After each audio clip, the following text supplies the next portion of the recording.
بسم اللہ الرحمن الرحیم الحمد للہ رب العالمین الحمد للہ کما ہوا اہلو رب اشرح لی صدری ویسر لی امری واحلل عقدۃ من لسانی یفقہوا قولی شرح دعائے مکارم الاخلاق وبعملی الی احسن الاعمال، اس کی شرح ہم نے بیان کی۔ اب اگلا جملہ امام کا، اللہم وفر بلطفک نیتی۔ اب اس دعا کے جملے میں دو جملے ہیں، یعنی دو لفظ ہیں۔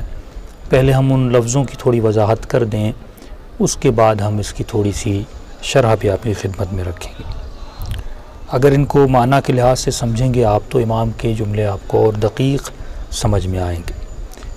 ایک لفظ ہے وفر، دوسرا لفظ ہے لطف۔ وفر کی عربی لغت میں دو معنی ہیں، ایک ہے وفور یعنی بہت زیادہ، مثلا سفرے پر کھانا بہت زیادہ تھا، یا آپ یہ کہیں کہ وفر تو طعام ہے، یعنی اتنا کھانا زیادہ تھا، سالن اتنا زیادہ تھا کہ ہمیں کسی چیز کی کمی نہیں ہوئی، یعنی برتن بھرا ہوا تھا۔ تو ایک وفر کی معنی وفور یعنی بہت زیادہ، یعنی اتنا زیادہ کہ ہمیں کسی چیز کی کمی نہیں پڑی۔ دوسری وفر کی معنی ہے سیانت۔ سیانت یعنی میں نے مثلا اس کی عزت کو بچایا، کہتے ہیں وفر تو لہو ارضہ، میں نے اس کی عزت کو بچایا۔ تو ایک وفر معنی میں آتا ہے، کثرت کی معنی میں آتا ہے، کسی چیز کے زیادہ ہونے کی معنی میں آتا ہے۔ دوسرا وفر آتا ہے سیانت، ہم کہتے ہیں مصون کرنا، کسی کی عزت کو بچانا، یعنی بچانے کی معنی میں آتا ہے، کسی خطرے سے کسی چیز کو بچانا، یہ اس کی معنی میں آتا ہے۔ مختصر آپ کی خدمت میں عرض کر رہا ہوں۔ تو اب یہاں پہ ہم دو ترجمے کرتے ہیں، جیسے اے خدا اللہم وفر، اے خدا میری اپنے لطف و کرم سے میری نیت کو کامل کر، یعنی زیادہ کر۔ تو ایک تو یہ ترجمہ ہوگا، دوسرا یہ ہوگا اے خدا اپنے لطف و کرم سے میری نیت کو خطروں سے بچا۔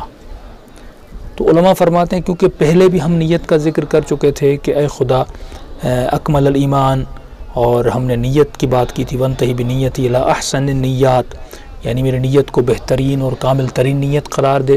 تو یہاں پر دوبارہ اسی کو ریپیٹ کرنا یہ موضوع کی مناسبت سے صحیح نہیں لگ رہا۔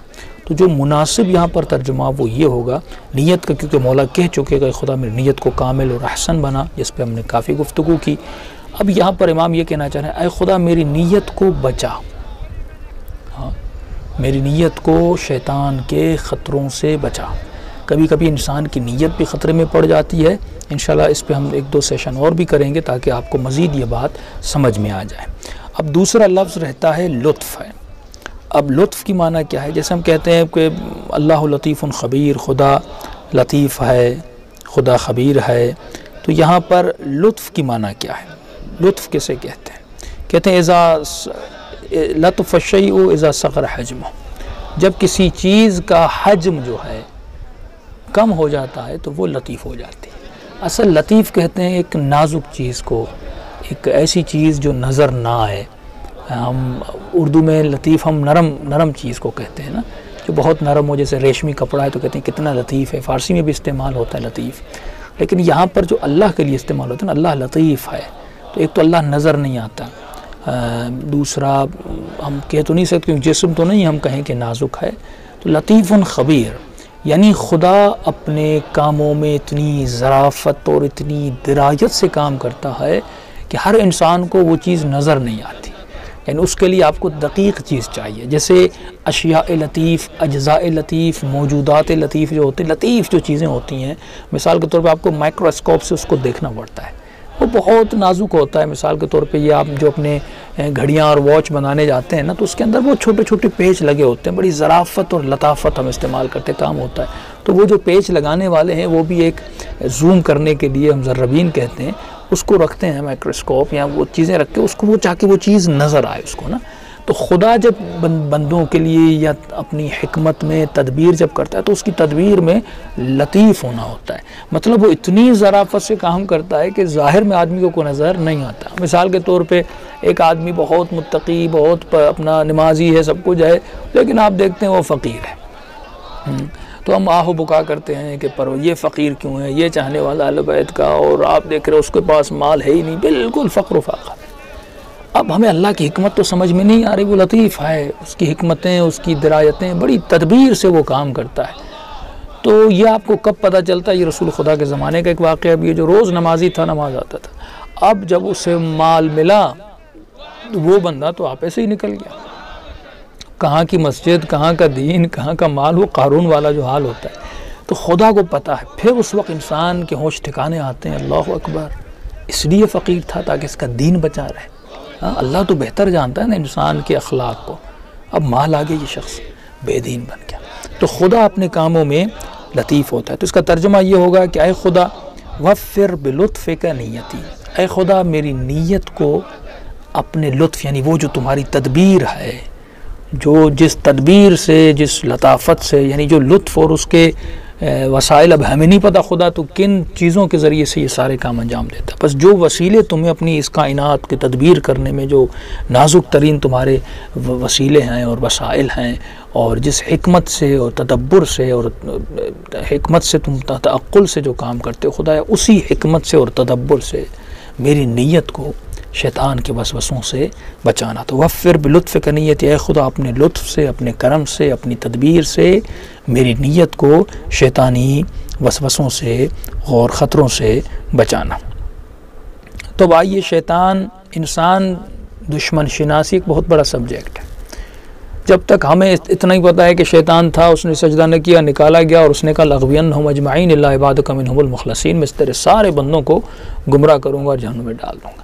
لیکن اگر ہم شیطان شناس نہ بنیں، یعنی دشمن شناسی ایک بہت بڑا سبجیکٹ ہے کہ انسان کو یہ تو پتہ ہو نا کہ میرا دشمن کس طرح لڑے گا، اس کے حربے کس طرح ہوتے ہیں، یہ کون بتائے گا؟ یہ اہل بیت علیہ السلام ہمیں بتائیں گے، یہ رسول خدا کی احادیث سے پتہ چلے گا۔ دیکھیے، آپ کا سخت ترین دشمن ہو لیکن آپ کو اس کی حکمت عملی کا پتہ نہ ہو۔ آج کل ہم لفظ انٹیلیجنس یوز کرتے ہیں۔ انٹیلیجنس کس لیے ہوتی ہے؟ کہ یہ دشمن کی باتوں کو سنتے ہیں، ان کے ریڈارز کو چیک کرتے ہیں کہ وہ کیا کر رہے ہیں، ان کے نقشے کیا ہیں، لوگ بھیجے جاتے ہیں تاکہ دشمن کے نقشوں کا پتہ چلے۔ جب آپ کو دشمن کی حکمت عملی کا پتہ چل جاتا ہے، پھر آپ بہترین اٹیک کرنے کی پوزیشن میں ہوتے ہیں۔ لیکن اگر آپ کے دشمن کی حکمت عملی کا پتہ نہ ہو، بڑے سے بڑا لشکر بھی رکھیں تو بڑے سے بڑے لشکر تباہی کا شکار ہو جاتے ہیں۔ لیکن اگر چھوٹا لشکر بھی ہو، دشمن کتنا بھی بڑا ہو، لیکن اگر آپ کو اس کی حکمت عملی کا پتہ ہو تو یہ دشمن شناسی، انسان کو دشمن شناس ہونا چاہیے۔ اور عزیزو، انسان کا بدترین خطرناک ترین دشمن کون ہے؟ وہ شیطان ہے، جو بہت خطرناک ہے۔ قرآن کی آیت ہے وَإِذَا فَعَلُوا فَاحِشَةً أَوْ ظَلَمُوا أَنفُسَهُمْ ذَكَرُوا اللَّهَ فَاسْتَغْفَرُوا لِذُنُوبِهِمْ وَمَنْ يَغْفِرُ الذُّنُوبَ إِلَّا اللَّهُ وَلَمْ يُصِرُّوا عَلَى مَا فَعَلُوا وَهُمْ يَعْلَمُونَ۔ یہ آل عمران کی صورت ہے کہ جب یہ لوگ گناہ کرتے ہیں اور گناہ کرنے کے بعد، یعنی عمل فاحشہ، انہوں نے فاحشہ کیا یعنی برائی کی، فحش میں گئے، تو او ظلموا انفسہم، یا اپنے نفسوں پر ظلم کیا۔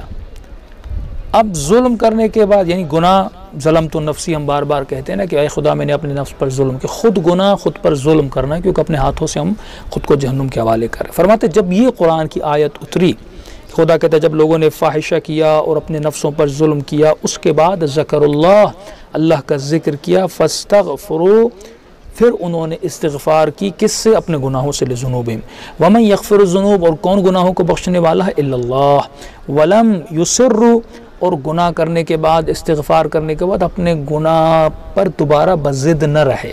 بعض اوقات انسان گناہ کرتا ہے، توبہ کرتا ہے، پھر دوبارہ اپنے گناہ کی طرف پلٹ کے جاتا ہے، اسے کہتے ہیں اصرار عمل، یعنی اس عمل کو پھر بار بار کرنا۔ ولم یصروا، اور انہوں نے پھر اس گناہ کی طرف پلٹ کے نہیں گئے۔ مثال کے طور پہ رسول خدا نے معاف کیا جنگ احد سے جو لوگ بھاگ گئے، تو یہ شرط ہے اگر استغفار کی ہے، اگر تم پھر کسی اور میدان سے بھاگے تو تمہاری توبہ قبول ہے، یہ آخری بار تمہاری توبہ تھی۔ ولم یصروا، یعنی جنہوں نے پھر اپنے گناہ، کوئی بھی گناہ اس پر دوبارہ اصرار نہ کیا، اور ما فعلوا ہم یعملون اولئک جزاؤہم، پھر خدا ان کو جزا دے رہا ہے، مغفرتاً، ان کی توبہ کو قبول کرے گا، من ربہم، وجنات تجری من تحت الانہار، اور خدا ان کو جنتوں کو اور نہروں کی بشارت دے رہا ہے۔ اب عجیب روایت ہے، فرماتے جب یہ آیت اتری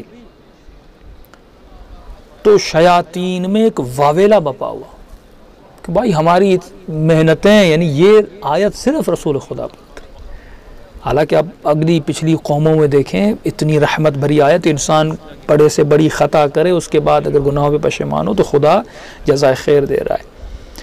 تو یہ آیت جب اتری تو اللہ نے کہا اس کے علاوہ میں یعنی اگر تمہارے یہ گناہ کوئی بخش بھی سکتا ہے، میں یعنی تمہارے گناہوں کی بخشش کا علاج بھی میرے ہاتھ میں، تو میں ہی اس گناہوں کو بخش کر تمہیں جنت میں بھیجوں گا، یہ تمہاری جزا ہے۔ فرمایا آیت نازل ہوئی، شیطان لعنت اللہ علیہ ایک پہاڑ کے اوپر گیا، جس کا پہاڑ تاریخ ملتا ہے پہاڑ سور تھا، سور کا نام تھا۔ اپنے سارے بچوں کو شیطان نے جمع کیا اور اس نے کہا کہ ہمارے جو جتنے بھی منصوبے ہیں سب کو جو اس آیت نے ان منصوبوں کو خراب کر دیا۔ اور شیطان نے اپنے سپاہی کو کہا بتاؤ ہم کیا کریں، کون سی ایسی حکمت عملی ہے؟ اب یہ گناہ آپ اتنی محنت کرو گے، ایک ایک مہینہ کسی کو زنا کی طرف لے جاؤ گے، شراب کی طرف لے جاؤ گے، نگاہ حرام کی طرف لے جاؤ گے، اور آخر میں وہ توبہ کرے گا جزاؤہم، اور اس کو جزا میں جنت دے گا، تو تمہاری محنت تو ساری رائے گان چلی گئی۔ اب یہ سارے شیاطین سر پکڑ کے پریشان ہو گئے کہ ہم کریں تو کیا کریں۔ تو ایک نے کہا کہ میں یہ کروں گا، شیطان نے کہا نہیں اس کا فائدہ نہیں۔ دوسرے نے کہا میں یہ کروں گا، شیطان نے کہا اس کا فائدہ نہیں۔ تیسرے نے کہا میں یہ کروں گا، فائدہ نہیں۔ تو شیطان کے بچوں میں سے اس کا ایک بچہ تھا۔ دیکھیے آپ سورہ الناس پڑھتے ہیں نا، قل اعوذ برب الناس ملک الناس الہ الناس من شر الوسواس الخناس، من شر الشیطان نہیں ہے، من شر الوسواس الخناس۔ یہ وسواس الخناس یعنی کس کے شر سے؟ وسواس الخناس کے شر سے۔ بہت عجیب جملہ ہے یہ۔ وسواس الخناس شیطان کے ایک بچے کا نام ہے جس کا نام تھا وسواس الخناس۔ اس بچے نے روایت میں ملتا ہے کہ اس نے کہا کہ میں انسان کے بچے کو ڈوب کے رکھ دوں گا اور اسے جہنمی کر ہی دوں گا۔ اس نے کہا کیسے کرو گے؟ فقال الوسواس الخناس انا لہا، میں اس کے لیے موجود ہوں۔ قال فبماذا؟ قال اعدهم وامنيهم حتى يواقع الخطيئة، پہلے تو میں ان کو خطا کی طرف لے جاؤں گا، گناہ کی طرف لے جاؤں گا، برائی کی طرف لے جاؤں گا، ان کو کسی گناہ کے کھڈے میں گراؤں گا۔ گرانے کے بعد فاذا وقع الخطیئہ، جب انہوں نے گناہ کر دی، یہ گناہ اور خطا واقع ہو گئی، انسیتہم الاستغفار، اللہ کہہ رہا ہے نا میں توبہ سے بخش دوں گا ان کو، فاستغفروا، جب وہ توبہ کریں گے تو میں ان کے سارے گناہ کو بخش دوں گا۔ کہ میں ان کو گناہ بھی کرواؤں گا جو پہلے ہم کام کرتے ہوئے آ رہے تھے، آج ایک نیا کام کروں گا، اس سے استغفار کرنا ہی بھلا دوں گا، وہ بھول جائے گا۔ مثلا بندہ خدا سارا سال گناہ کرتا ہے، اس نیت سے رمضان آئے گا، شب قدر آئے گی، میں توبہ کروں گا۔ اب جیسے شب قدر آتی ہے دوستوں میں لگا دے گا، ٹی وی میں لگا دے گا، پھر سو جاؤ 3 راتیں شب قدر کی، اگلی رات پہ اٹھاؤں گا، چلو بدبخت یہاں بھی نہیں اٹھا۔ پھر دوسرا دن پورے سال میں یہ شب قدر اور ایک اور دن ہے جس میں خدا انسان کے سارے گناہوں کو بخشتا ہے۔ دوسرا دن یوم عرفہ ہے، اب عرفہ کا دن آتا ہے، اس دن بھی اس کو سستی میں لگا دیتا ہے، مختلف کاموں میں لگا دے گا۔ تو شیطان پہلے تو اس کو امید دے گا گناہ، وقعو، پہلے میں اس کو گناہ میں ڈالوں گا، اور گناہ میں کیسے ڈالوں گا؟ اسی آیت کا سہارا لوں گا۔ مثلا اسے کہوں گا جب تم فاحشہ کرو گے تو خدا کہتا ہے فاستغفروا، توبہ کرو تو میں تمہارے گناہوں کو بخش دوں گا۔ تو اسے کہوں گا گناہ کرو، شب قدر تو ہے توبہ کے لیے، گناہ کرو، اور جو عرفہ کا دن تو ہے نا توبہ کے لیے، کوئی بات نہیں گناہ کرو، یعنی اسے امید دوں گا گناہ کی۔ کس کی امید؟ اللہ کی رحمت کی امید، یعنی خدا کی رحمت کو وسیلہ گمراہی بنا دے گا، کہے گا اللہ کی رحمت بہت بڑی ہے، تم کتنا بھی بڑا گناہ کرو اللہ بخش دے گا، لہذا اس کو گناہ میں مبتلا کروں گا۔ جب یہ گناہ میں مبتلا ہو گیا اور اس کے بعد کیا کروں گا؟ اس کو توبہ کی توفیق ہی نہیں دوں گا، اس کو توبہ بھلوا دوں گا، بالکل یہ بھول جائے گا۔ پتہ بھی ہے فلاں جگہ پہ دعائے کمیل ہو رہی ہے، ہر شب جمعہ دعائے کمیل کیوں رکھی گئی؟ تاکہ انسان توبہ کرے۔ اب ہم میں سے کتنے جو بھی لوگ سن رہے ہیں، آپ میں سے کتنے لوگ ہیں جو ریگولرلی شب جمعہ کو دعائے کمیل پڑھا نہیں پڑھتے، بھول جاتے ہیں، آدھا گھنٹہ لگتا ہے، لیکن یہ آدھا گھنٹہ بھی شیطان تو سب سے بڑا اس کا دوسرا حربہ یہ کہ انسان کو بھلا دیتا ہے۔ لیکن اسی لیے عقل کہتی ہے کہ انسان شیطان شناس بنے، دشمن شناس بنے۔ بھائی دشمن کے حربوں کا آپ کو پتہ نہیں ہوگا، آپ دشمن کا مقابلہ کیسے کرو گے؟ تو شیطان کی 2 ٹیکنیک ہیں، ایک انسان کو آخرت کے لیے کام کرنے نہیں دے گا، کبھی بھی آپ کو وہ کام جو آخرت کو آپ کی فائدہ دے، آپ کی قبر کو فائدہ دے، شیطان آپ کو اس کام سے روکتا ہے۔ دوسرا شیطان آپ کو غافل بنا دیتا ہے، آپ کو توبہ کے دروازے پہ جانے نہیں دیتا۔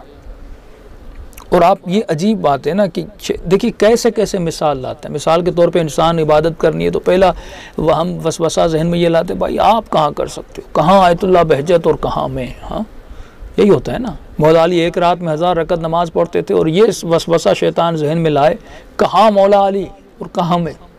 یہ جملہ شیطانی جملہ ہے.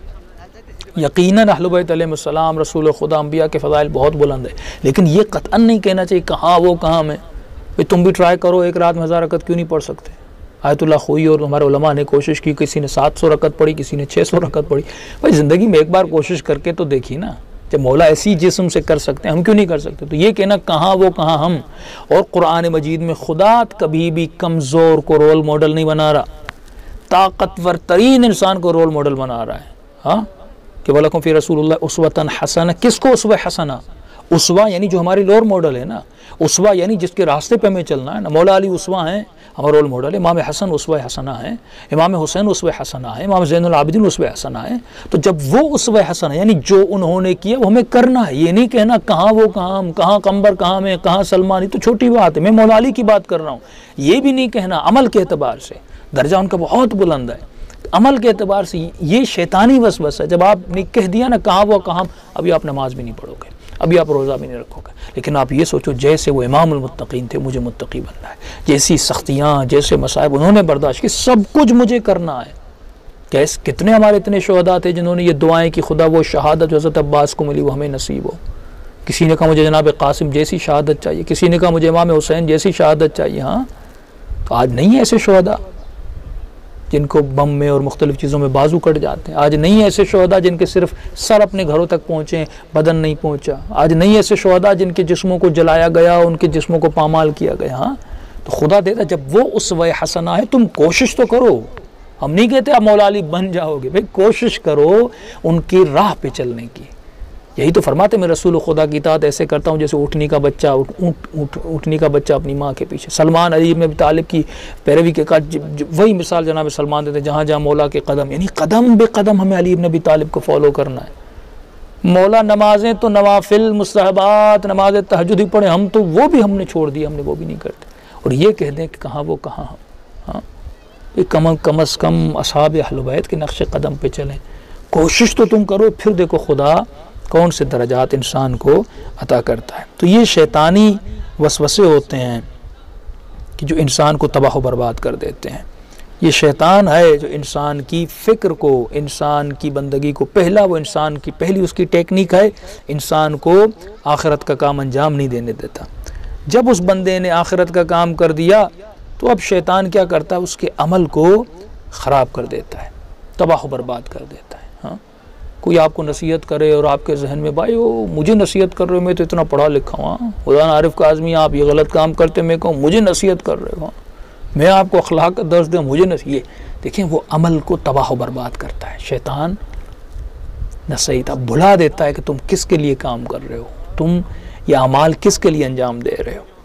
تو قرآن مجید کی آیت بھی ہے نا کہ وہ ریب پیدا کرتا ہے، شک و شبہات پیدا کرتا ہے، وہ آپ کے وجود میں ریاکاریاں پیدا کرتا ہے. بدترین گناہ جو ایک عابد، ایک متقی، ایک صالح انسان سے انجام پاتا ہے وہ عجب کا گناہ ہے. ہم ابھی تک صرف ظاہری گناہوں میں مبتلا ہوئے ہیں. رسول خدا کی ایک حدیث ہے، فرماتے ہیں کہ 2 شخص مسجد میں داخل ہوئے. رسول خدا نے فرمایا ایک شخص عابد ہے، ایک فاسق ہے. لیکن جب یہ مسجد میں گئے واپس آئے تو رسول خدا نے کہا عابد فاسق بن کے نکلا اور فاسق عابد بن کے نکلا. یا رسول اللہ کیا مسجد کوئی جوا خانہ ہے کہ جہاں پر کوئی جائے شراب پیے گناہ کرے، اور عابد تھا مثلا شراب پی کے فاسق بن کے نکلے؟ مسجد جائے خدا عبادت کی جگہ، سجدے کی جگہ. ایسا کیا کیا اس عابد نے کہ فاسق بن کے نکلا، اور ایسا فاسق نے کیا کیا کہ عابد بن کے نکلا؟ آج جو عابد نے نماز پڑھی اسے اپنی نماز میں اتنا مزہ آیا کہ اس نے کہا کہ بس میں اب جنتی ہوں، میں جنت کے اعلیٰ ترین مقام پر ہوں. یہ یوسوس فی صدور الناس من الجنۃ والناس. یہ خناس کے وسوسے جو ہیں یہ ذہن کو مبتلا کر دیتا ہے، زہریلا بنا دیتے کہ بس جیسے وہ عجب میں مبتلا ہوا کہ بس میں تو جنتی ہوں، فاسق بن گیا. اور وہ جو فاسق تھا اس نے خود اپنا سر مٹی اور سجدے پہ رکھا، ٹوٹے ہوئے دل سے کہا خدا یا میری نماز تو کچھ بھی نہیں ہے تمہاری درگاہ، میں اتنا گنہگار، میں اتنا فاسق و فاجر ہوں خدا، یہ سجدے تو تیرے دربار میں. اس نے اظہار انکساری ذلت کا اظہار کیا، خدا نے اسے عابد کا مقام دے دیا.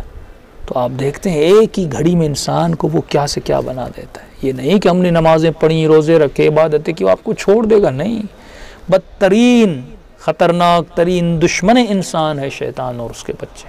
تو انسان کو یہ کون بتائے گا؟ اہل بیت علیہ السلام، رسول خدا علیہ الصلوۃ والسلام بتائیں گے۔ اور یہ دعا اہل بیت فرماتے ہیں، یہی دعا اللہم وفر، یہ دعا قنوت میں بھی کیا کریں، بلطفک نیتی، اے خدا میری نیت کو شیطان خراب نہ کر دے، میری نیت کو شیطان زخمی نہ کر دے۔ میں عبادت کی نیت سے گیا تھا، لیکن اے خدا اس نیت کو خطروں سے بچا۔ کس کے خطروں سے؟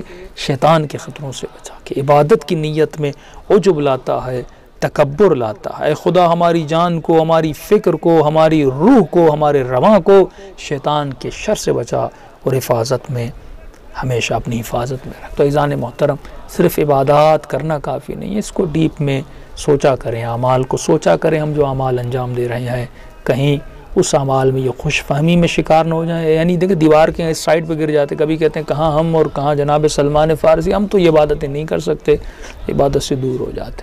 ایک طرف جو عبادت کرتا ہے، نماز شب بھی پڑھتا ہے، پھر اس کو شیطان ایسے عجب میں گرفتار کر دیتا ہے، پھر دوسرے لوگوں کو وہ کیڑے مکوڑوں میں دیکھتا ہے کہ میں عابد، میں زاہد، میں خطیب، میں فلاں، میں فلاں۔ تو شیطان کا کام یہی ہے، جب تک آپ زندہ ہیں وہ آپ کو چھوڑے گا نہیں، ہمیشہ آپ کو وسوسوں میں پھنسائے رکھے گا اور دنیا اور آخرت کو تباہ کرے گا۔ ربنا آتنا فی الدنیا حسنہ وفی الآخرۃ حسنہ وقنا عذاب النار۔ السلام علیکم ورحمۃ اللہ وبرکاتہ۔